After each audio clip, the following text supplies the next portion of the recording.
Hey everybody, I was going to come on here real quick, give y'all a quick tutorial on how to make hummingbird food. It's better to make it homemade than to buy it in the store. The colorings that are in the hummingbird food in the stores, they say it attracts them.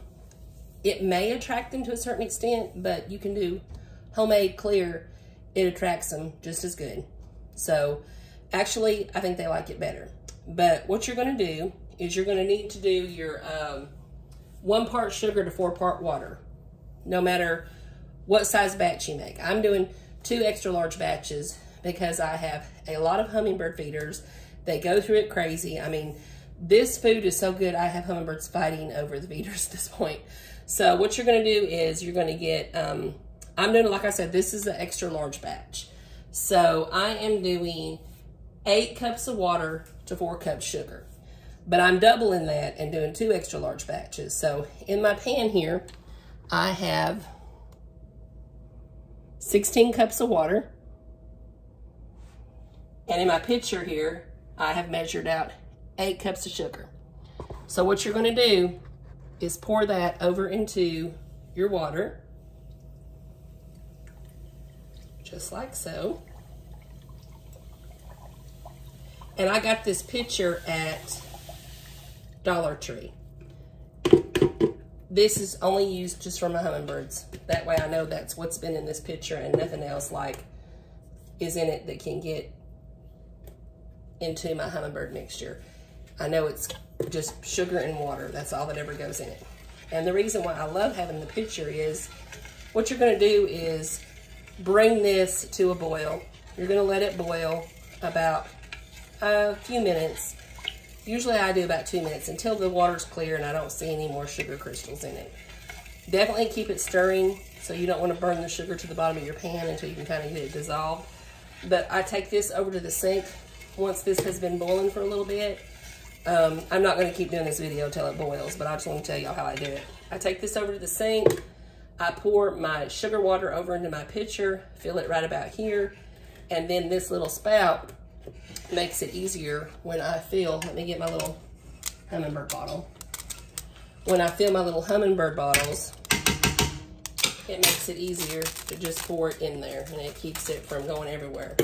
But, so y'all know, before you pour it in, let it rest on your stove. Let it cool. Don't pour it in your jars hot. And most importantly, do not take it out and hang it until it is completely room temperature, because you will hurt your little hummingbirds if they drink it too hot. Plus, here in Alabama right now, it's really hot outside, and I do not want to give it to my hummingbirds hot. Actually, as a treat, you could put it in the refrigerator and get it cold and let them have cold nectar. Some people will take and put ice cubes when it gets real hot. If the nectar's a little lower, they'll put ice cubes down in there on really hot days. And the hummingbirds love it because they're hot outside, you know, just like we get hot, they get hot. So just wanted to come at y'all again, let you know how to do it. You add your water and sugar together, the ratios I told you. Like I said, bring it to a boil. Let it boil 2 to 5 minutes. Turn it off, take it off the eye. Continually keep it stirring while you are cooking it, and let it rest, and then let it cool. Any that you have extra, if you make a bigger batch than what you intended to, and you have extra, put it in your pitcher and keep it in your fridge until you see your jars are starting to get a little emptier, and then pour more in there. This batch I'm doing, I have 1, 2, 3, 4, 5 hummingbird feeders this size right now. This batch I'm doing, I'll probably wind up with probably about that much left in my pitcher, but they will go through it. When I went and got these jars today, they were bone dry. I've got little hummingbirds right now flying out there looking for their food, and I love hummingbirds. They're really smart. When they start getting hungry, if it gets empty, if I walk over to my back door, because I have a huge window in my back door, they will fly up there and just flutter and stare at me like, hey lady, where's our food? So I get tickled down. They're the cutest little things. If y'all don't have hummingbird feeders, definitely get them. I know here in Alabama, you can look it up online and it'll tell you the seasons for hummingbirds in your area.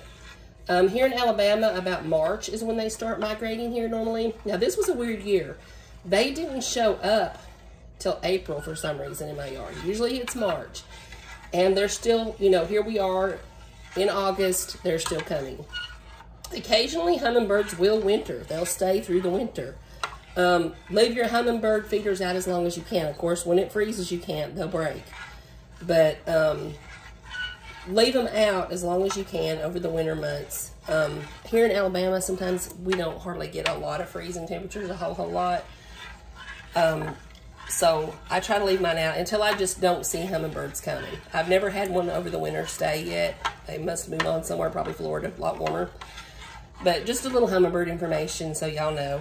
But if you wanted to add red food dye to this, you could. I don't advise it though. They honestly, it doesn't matter to them. Once they learn where you feed them, they don't care. They don't look for red, none of that. So just mix this up till it boils.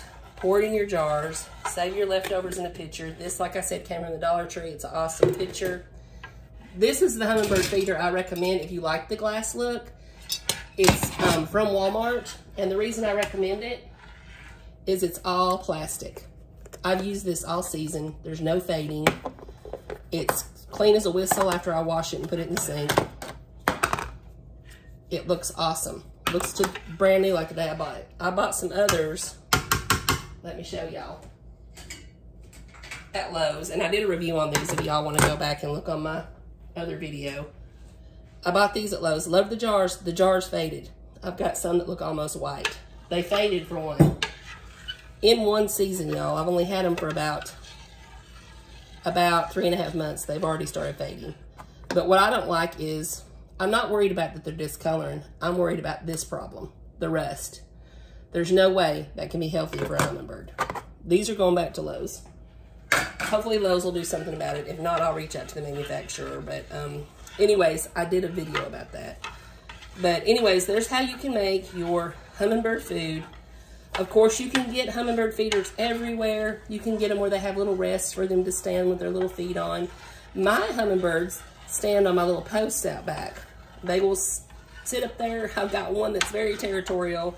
If any other hummingbirds come around, he starts flying at them. They're hilarious to watch. I love them. So get y'all some hummingbird feeders. Make you a batch of hummingbird nectar. It's easy peasy. It's a whole lot cheaper to buy your sugar. I buy the big bag, so I have plenty when I get ready to make them. It's a lot cheaper than going and buying the expensive colored stuff that's pre-made or the expensive powder to make them yourself. You're doing the same thing as buying that expensive powder, except for you are not paying a huge amount, and it don't have the red food dyes in it, which, you know, as humans, they tell us, stay away from red food dye.